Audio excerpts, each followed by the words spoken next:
Hello मेरे प्यारे दोस्तों, स्वागत है आप सभी का यस कहानी 369 में। तो चलिए आज की कहानी करते हैं शुरू। नीतीश जी अपना सारा जीवन घर से दूर रहकर बिता दिए। जहां उनकी पोस्टिंग थी, अब रिटायर होने के बाद घर आए तो घर के सभी लोगों का बोल चाल ही बदल चुका था। कहाँ जा रही हो रीना बिटिया, कितनी शाम हो गई। बेटी को अकेले घर से निकलते देख नीतीश जी टोक दिए। रीना बोली, सखी के यहाँ जा रही हूँ पापा, अकेली मत जाओ, भैया को लेती जाओ या फिर कल चली जाना, अभी इतना अंधेरा हो गया, लौटते लौटते रात हो जाएगी। पापा के मना करने पर रीना कोई जवाब दिए बिना पलटी और पाँव पटकते हुए अंदर चली गई। माँ, ये पिताजी अगर इसी तरह टोका टाकी करते रहे तो हमारा तो जीना हराम हो जाएगा। इनसे कह दो ज्यादा रोक टोक ना किया करें, नहीं तो फिर हम भी जिद पे अड़ जाएंगे।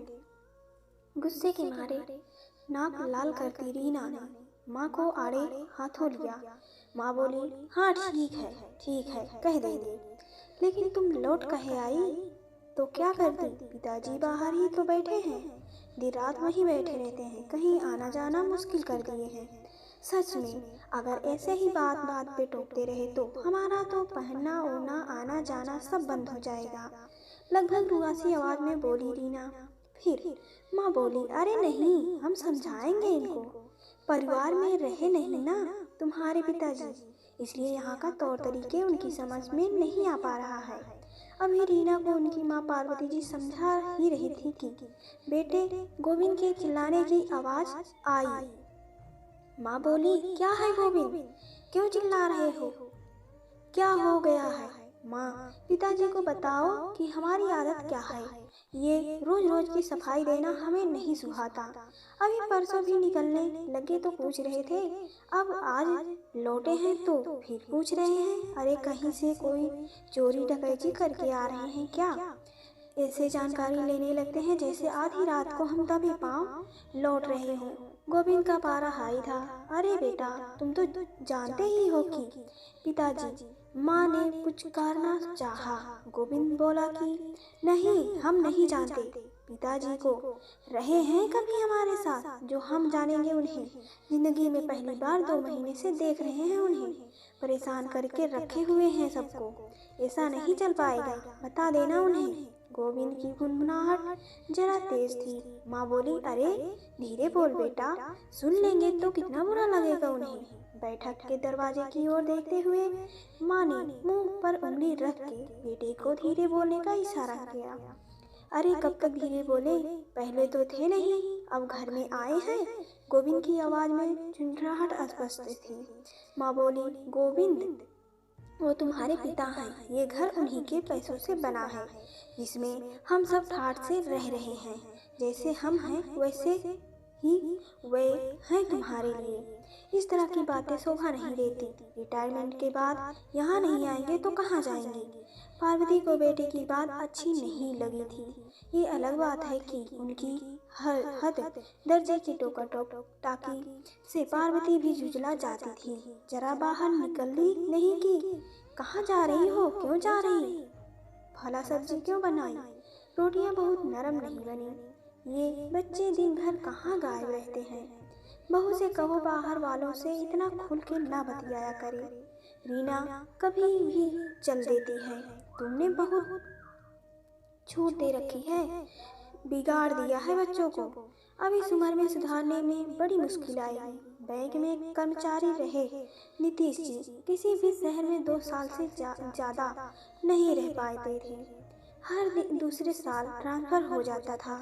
शुरू में जब बच्चे छोटे थे तब पत्नी पार्वती साथ में रहती थी, लेकिन जैसे ही बड़े बेटे रामू की उम्र कक्षा 1 में दाखिले की हुई तो नीतीश जी ने अपने पुश्तैनी कस्बे में अपने पुराने प्लॉट में पर घर बनवा लिया। नीतीश जी बीच बीच में आए, लेकिन 2-3 दिन से ज्यादा के लिए नहीं, उतने में हिसाब किताब क्या समझते, सो पूरा जिम्मा पार्वती जी ही संभाल रही थी। नीतीश जी पूरी तरह निश्चिंत थे, केवल पैसा बैंक में डलवाते रहते थे और पार्वती जी जरूरत के मुताबिक पैसे निकालती रहती थी।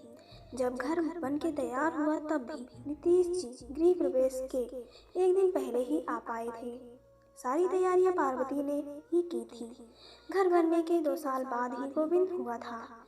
उस समय जेठानी भी आ गई थी कुछ दिन के लिए, और नीतीश जी तो वहीं 1 या 2 दिन के लिए ही आ पाते थे। रीना के स्कूल जाने की उम्र होने पर दाखिला करवाने के लिए पार्वती ने पति से कहा। नीतीश जी, जो अब तक खुद पार्वती पर निर्भर हो चुके थे, सुनते ही बोले, हम क्या करें?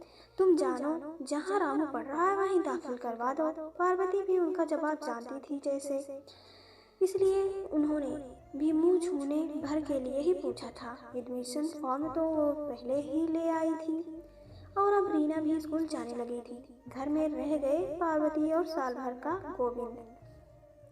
पार्वती बड़ी पापड़, अचार, स्वेटर जाने क्या क्या बनाने में व्यस्त रहती।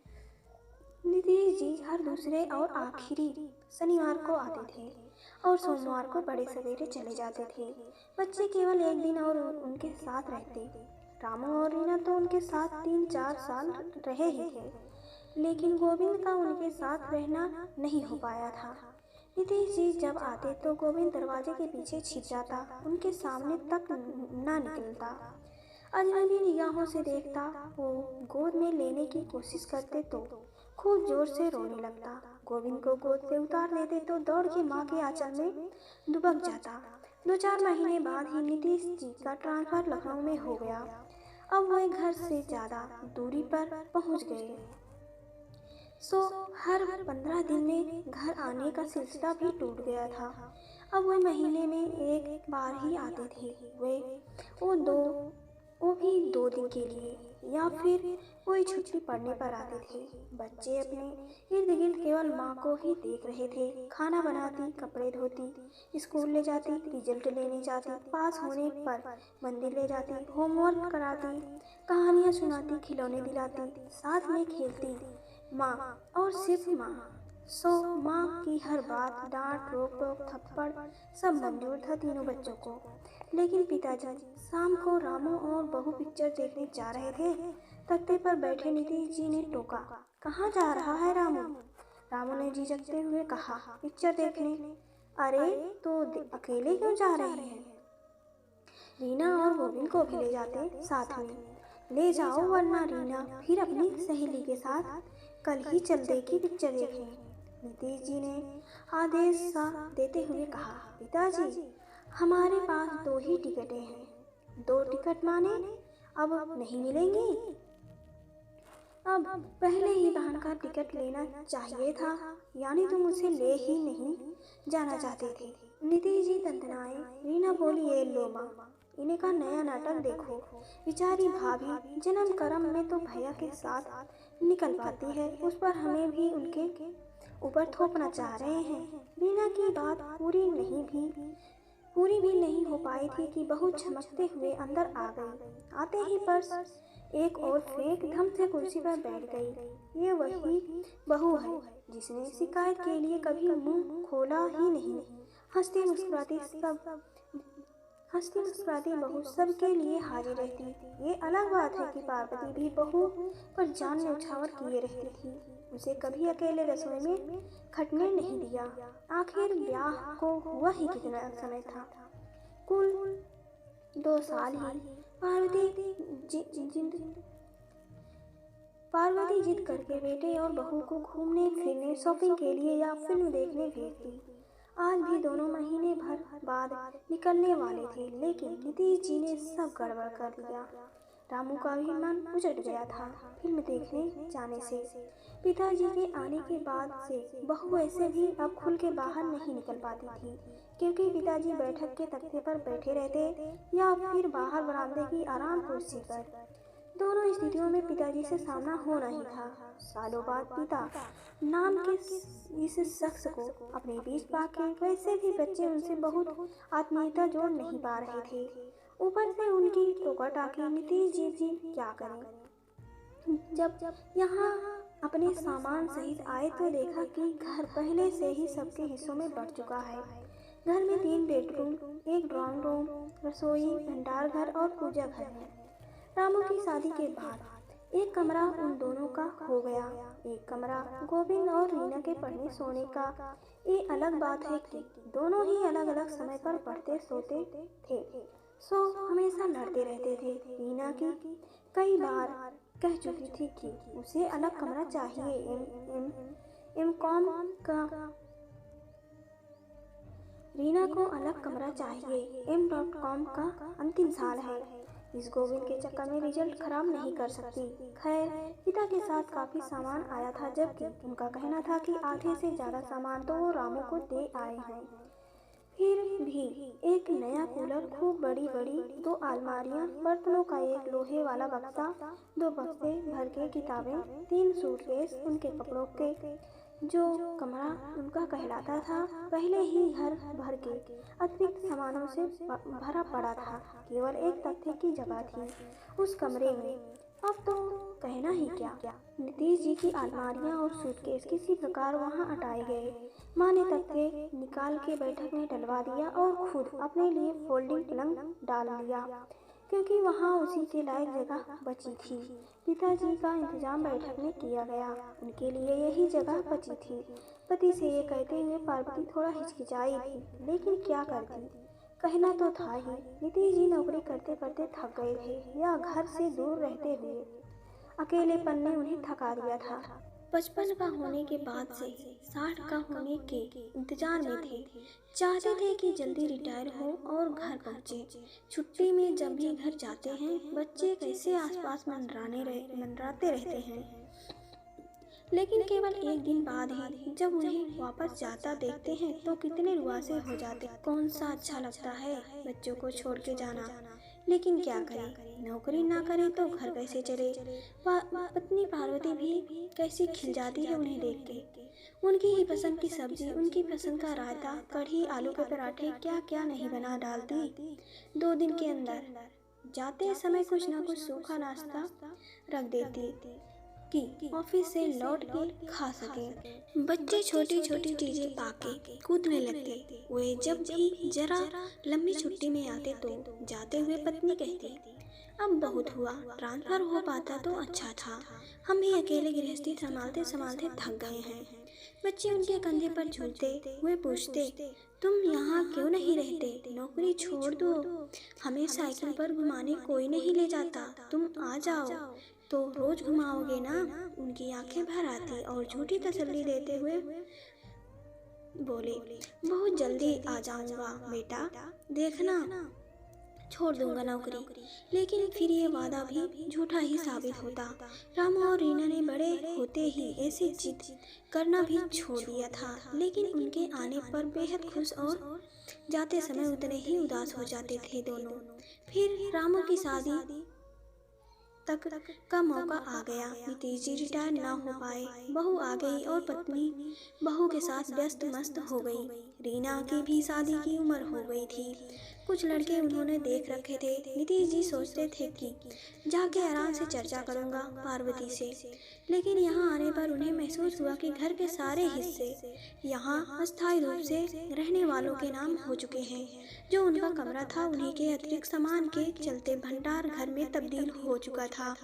बैठक में उनकी व्यवस्था कर दी गई थी, जैसे किसी भी आने जाने वाले की जाती है। जबकि नीतीश जी चाहते थे कि उनके खूब हवादार कमरे, बढ़िया डबल बेडरूम डलवाएंगे और सफेद नरम बिस्तर पर पत्नी से खूब बतियाएंगे। पता नहीं कितनी बातें हैं बताने के लिए। रीना के रिश्ते संबंधी बातें भी तो रात में ही की जा सकती है, दिन भर तो पत्नी को चक्कर गिन्नी की तरह घर में नाचते हुए ही देखते हैं। लेकिन अब उनका कमरा हवादार कहाँ, उन्हीं की अलमारियों ने कमरे की खिड़कियां ढक दी हैं। एक तरफ पैक किया हुआ कूलर रखा है तो दूसरी तरफ उनके बक्से, और जो अलमारियां पहले से थी वहाँ सूटकेस थी। खुद के आने से घर में एक बात और महसूस कर रहे थे, बच्चों ने कुछ अजब सा बदलाव हुआ है। पहले जब वे आते थे तब जितना उत्साह और इंतजार उनके मन में होता था उतना अब महसूस नहीं हुआ। उनकी किसी भी बात पर बच्चे जिस तरह पांव पटकते अंदर जाते थे वो उन्होंने पहले नहीं देखा था। जबकि सच तो ये है कि वे किसी पर कोई पाबंदी नहीं लगाना चाहते थे, लेकिन आने जाने का कुछ तो कायदा हो। जमाना इतना खराब है और शादी के लायक लड़की अकेली चल दी, वो भी डूबती सांझ में। लखनऊ में तो उन्होंने ऐसे ऐसे कांड देखे हैं कि अकेली लड़की को कहीं भी जाता देखते हैं तो सच सोचते हैं कि इसे मैं ही पहुंचाऊं जहां जा रही वहां, लेकिन कर कुछ नहीं पाते। यहाँ का माहौल वैसा नहीं है, लेकिन माहौल को बदलते किसने देखा है? कब कहाँ क्या हो जाए कोई जानता है क्या? लेकिन कल रीना का पैर पटकते जाना और फिर गोविंद की बातें। वे अपनी सफाई देने कमरे के दरवाजे तक पहुँचे ही थे कि उन्हें गोविंद की आवाज़ सुनाई दे गई थी। क्या कह रहा था वो भी कट के रह गए थे। परिवार के मनों में उनके लिए क्या जगह है इस बात का अंदाजा भी हो गया था उनको। उन्हें लगा था सब बहुत प्यार से हाथों हाथ लेंगे, लेकिन यहाँ प्यार तो दूर इज्जत का सुराग भी नहीं मिल रहा। रात को तख्ते पे लेटे तो उन्हें लखनऊ की उस कोचिंग की याद आई जो बैंकिंग सेवाओं के लिए कोचिंग देती थी। कितनी मनुहार की थी।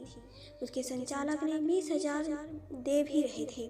कम नहीं है अकेले आदमी के लिए 20,000। अभी बुढ़ापा नहीं आया जो बैठ जाए अशक्त होके। पेंशन घर के खर्चों के लिए काफ़ी है। फिर रामू भी तो अब है जिम्मेदारी उठाने के लिए। नीतीश जी ने तय कर लिया था वे कल ही कोचिंग के संचालक को फ़ोन करके अपनी सहमति दे देंगे। सुबह वो बहुत फ्रेश मूड में उठे थे। नाश्ता करके अपनी अटैची पैक कर रहे थे। पार्वती ने अचरज से देखा, अब कहाँ जाने की तैयारी है?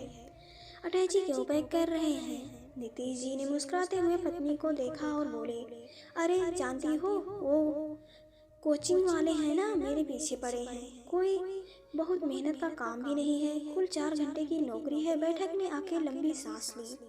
पता नहीं राहत की या उदासी की। दोस्तों, ये तो वही बात हो गई कि घर में बेकार बैठा आदमी किसी काम के लायक नहीं होता, और ऊपर से अगर किसी को टोक दे तो लगता है घर में वासवैन आ गया है। सच में दोस्तों, पिता बहुत मजबूर होता भी है। इधर 2 महीने से बेकार पड़े पड़े हाथ पैरों में जंग ही लग गई है। सोचता हूँ कि चला जाऊँ, छुट्टी आता रहूँगा। तुम चाहो तो चलो साथ में। यहाँ बच्चे सब समझदार हो गए हैं अब। पति के दोबारा जाने की खबर से पार्वती उदास तो हुई, लेकिन दुखी नहीं। बच्चों के व्यवहार से वे भी बहुत दुखी थी। पति के लिए कोई गलत बोले ये भी उन्हें पसंद नहीं, और बच्चों की आज़ादी में वे खलल पैदा करे ये भी उन्हें पसंद नहीं।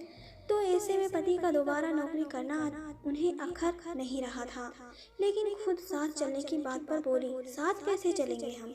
अभी रीना है, गोविंद है, बहू भी तो है, सब छोटे ही समझो। हाँ, रीना के लिए अच्छा रिश्ता जरूर देखते रहना।